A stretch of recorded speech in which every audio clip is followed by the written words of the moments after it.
Hello friends నమస్తే నేను Lakshmi welcome to my gardening channel తోటమాలి ఈరోజు మన వీడియో గులాబీ మొక్క సెప్టెంబర్ నెలలోకి మనము వచ్చేసాం కదా సెప్టెంబర్ నెల అంటే ఎలాంటి క్లైమేట్ ఈ సీజన్లో సెప్టెంబర్లో ఉంటుంది అంటే ఎక్కువ వర్షాలు ఉండవు ఎక్కువ చలి ఉండదు ఎక్కువ ఎండ ఉండదు ఇలాంటి వాతావరణము గులాబీ మొక్కకి చాలా చక్కటి వాతావరణం అండి ఈ సీజన్లో గులాబీ మొక్కల్లో మీ ఇంట్లో గులాబీ మొక్కలు ఉంటే కూడా ఆల్రెడీ గమనించే ఉంటారు వాటిల్లో మంచి చిగుర్లు ఆల్రెడీ స్టార్ట్ అయిపోయి ఉంటాయి ఇంకా వాటిలో మొగ్గలు రావడం కూడా స్టార్ట్ అయి ఉంటాయి ఇప్పుడు ఈ సీజన్లో మనం తీసుకోవాల్సిన జాగ్రత్తలు ఏంటి ఇవ్వవలసిన ఫర్టిలైజర్స్ ఏంటి అన్నీ కూడా ఈరోజు వీడియోలో తెలుసుకుందాము ఇంకా మీలో ఎవరికైనా గులాబీ మొక్కలు తెచ్చుకోవాలి పెంచుకోవాలి అనే ఇంట్రెస్ట్ అయితే ఉంటే ఇప్పుడు మీరు నర్సరీకి వెళ్ళి చక్కగా మంచి ఫ్లవర్స్ ఉండే మొక్కను తెచ్చుకొని పెంచుకోండి నేను ఈరోజు వీడియోలో మొక్కకు కావాల్సిన సాయిల్ మిక్స్ను కూడా చూపిస్తాను నేను చూపించే రేషియోస్లో సాయిల్ మిక్స్ని మీరు తయారు చేసుకొని మొక్కను నాటుకున్నట్లయితే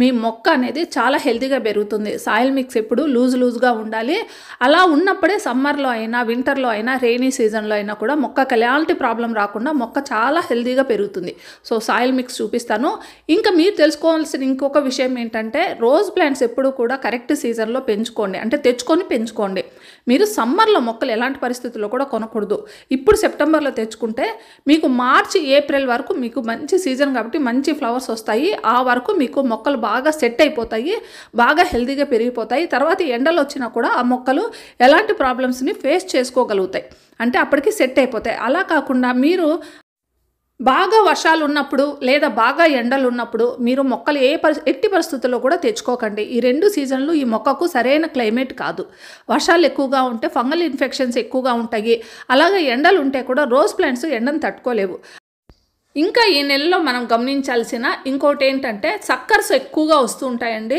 సక్కర్స్ అంటే ఇవి గ్రాఫ్టెడ్ ప్లాంట్కి కింద నుంచి గ్రాఫ్టింగ్ చేసిన పార్ట్ కింద నుంచి ఈ సక్కర్స్ వస్తూ ఉంటాయి ఇంకా భూమిలో నుంచి కూడా వస్తూ ఉంటాయి వీటి బండ గుర్తు ఏంటంటే 7 ఆకులు ఉంటాయి చూసారు కదా వీటికి 7 ఆకులు ఉన్నాయి మిగతా అన్నింటికి 5 ఆకులు ఉంటాయండి కానీ సక్కర్స్కు మాత్రం 7 ఆకులు ఉంటాయి వీటిని ఎట్టి పరిస్థితుల్లో కూడా డెవలప్ చేయనీయకండి పెరగనీయకుండా చూడండి ఎందుకంటే వీటి గ్రోత్ మాత్రం జెట్ స్పీడ్తో ఉంటాయండి మిగతా గ్రోత్ 1 ఇంచు పెరిగే కొలది ఇది మొక్క బాగా పెరిగిపోతుంది అందువల్ల వీటిని పెరగనీయకండి వీటికి ఫ్లవర్స్ కూడా రావండి ఉత్త పెరుగుడు తప్పనిస్తే వీటికి ఫ్లవర్స్ రావు అందువల్ల వాటిని ఎంకరేజ్ చేయకపోతే మిగతా మొక్క చాలా బాగా డెవలప్ అవుతుంది ఇంకా మనకి మొగ్గలు వచ్చి అవన్నీ విడిగిపోయి రాలిపోయిన తర్వాత వాటిని ఎప్పటికప్పుడు కట్ చేయటం ద్వారా మొక్క బలం అంతా ఇంకా మొగ్గలు రావడానికి ఉపయోగపడుతుంది ఈ విధంగా మనము మొగ్గల్ని రాలిపోయిన తర్వాత కూడా అలానే ఉంచేస్తే వాటి బలం అంతా ఇవి తీసుకుంటూ ఉంటాయి ఎప్పటికప్పుడు ట్రిమ్ చేసేయండి కొత్త మొగ్గలు రావటానికి ఆ బలం అంతా ఉపయోగపడుతుంది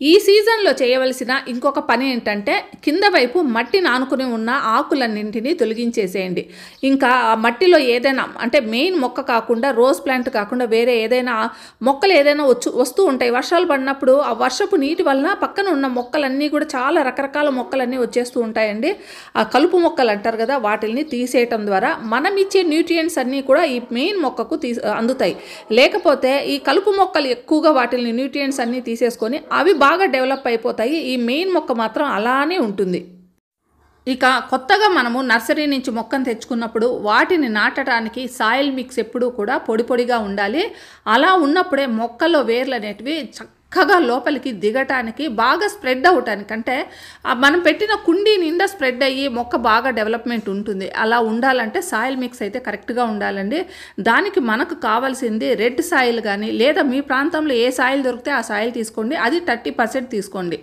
30% రెడ్ సాయిల్ తీసుకొని కోకోపీట్ కానీ రైస్ హస్క్ అంటే బియ్యం పొట్టు అంటారు కదా అది ఒక 30% తీసుకోండి ఇంకా మన కంపోస్ట్ తీసుకోండి కంపోస్ట్ కానీ ఆవు పేడ కానీ లేదా మేకల ఎరువు కానీ ఇలాంటివి ఏవి ఉన్నా కూడా అది 30% అంటే ఇది 90% అయిన తర్వాత ఇంకా 10% నీమ్ కేక్ పౌడరు ఇసుక మన కన్స్ట్రక్షన్లో యూజ్ చేస్తారు కదా ఆ ఇసుకను తీసుకున్నాను ఇవన్నీ కలిపితే 100% అయినాయి ఇవన్నీ కలిపేసి తయారు చేసుకున్న మనకి సాయిల్ మిక్స్ ఉంటుంది కదండి అది చాలా చక్కగా పనిచేస్తుంది రోజ్ ప్లాంట్స్కి ఏ సీజన్లో అయినా కూడా వెల్ డ్రైన్ సాయిల్ మిక్స్ ఉండడం వల్ల మొక్కలో డ్యామేజ్ అయితే మట్టి ద్వారా ఏ ప్రాబ్లం రాదండి.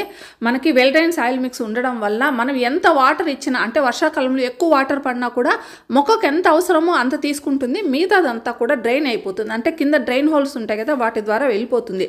అలా కాకుండా సాయిల్ చాలా గట్టిగా బిగుసుకుపోయినట్లు ఉంటే వాటర్ కూడా ఆ మట్టిలో బిగుసుకుపోయి కిందికి వెళ్ళటానికి వీలు లేక దానివల్ల వేర్లు అనేటివి పాడయ్యే అవకాశము 99% ఉంటుంది.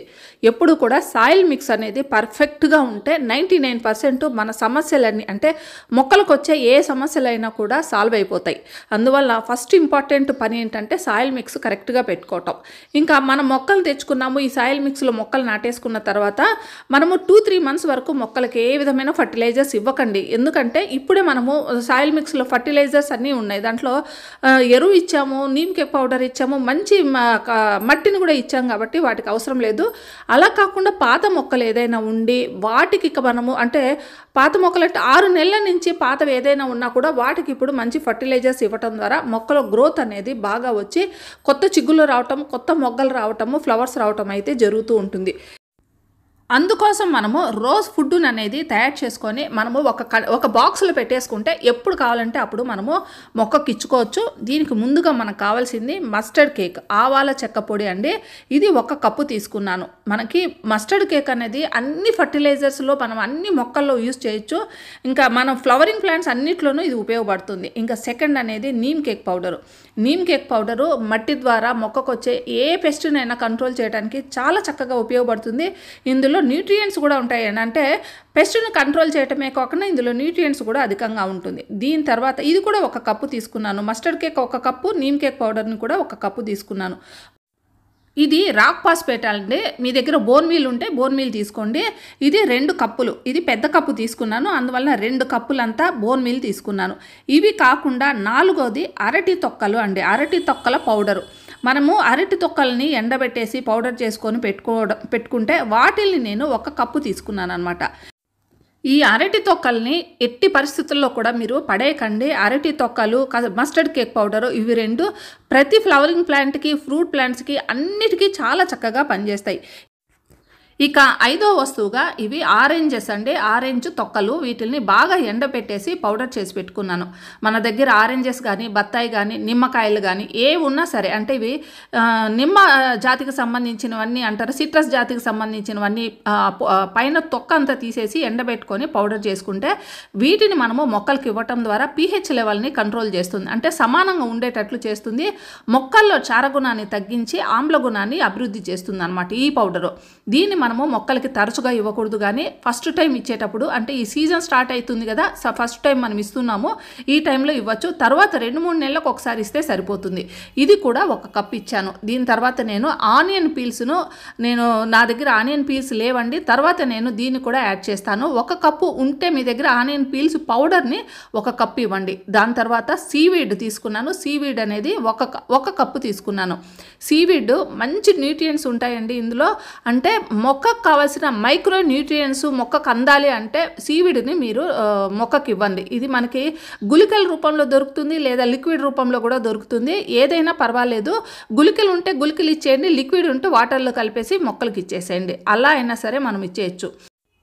ఇంకా ఇందులో సగం కప్పు ఎప్సమ్ సాల్ట్ తీసుకున్నానండి. మనం ఏ కప్పు అయితే ఉపయోగిస్తున్నామో అందులో సగము ఎప్సమ్ సాల్ట్.